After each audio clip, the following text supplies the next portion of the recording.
India Pakistan पे हमला करने वाला है, केपीके की आवाम जो है वो पाक फौज के साथ खड़ी है, जैसे हर वक्त जैसे ही कोई मसला होता है और आवाम खड़ी होती है।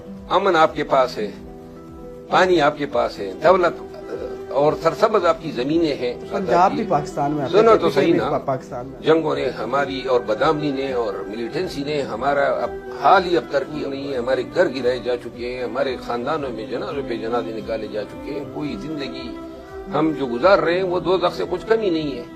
तो लिहाजा थोड़ा सा इस पाकिस्तान के और अक़वाम भी डाले ना, सिंधी आ जाएं, पंजाबी आ जाएं, कश्मीरी आ जाएं। कश्मीर तो वैसे बेचारे लड़ रहे हैं, लेकिन ये जो है ना सारी जंगों का ठेका जो है वो पश्तूनों ने नहीं लिया हुआ है। भाई आपने ठेका लिया हुआ है कि पश्तूनों को आगे कर दे।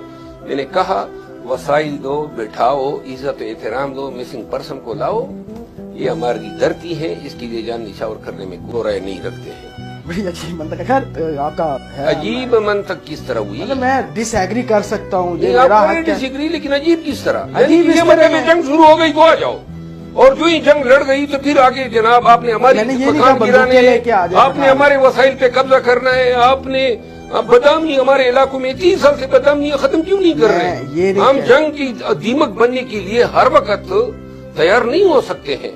ये इंडिया के साथ आपके मसले मसाइल, पहले तो ये मसले पैदा क्यों हुए, क्यों पैदा हुए? ईरान के साथ आपको मसले हैं, अफगानिस्तान के साथ आपको मसले हैं, इंडिया के साथ आपके। ओ भाई आराम से बैठो। और पाकिस्तान और इंडिया मिलिटेरीली हमारी ताकत और उनकी ताकत में जमीन और आसमान का फर्क है। उनकी 1.5 अरब आबादी है, यहाँ पे बेवकूफ कह रहे हैं हम लाल किला पे झंडा लहराएंगे।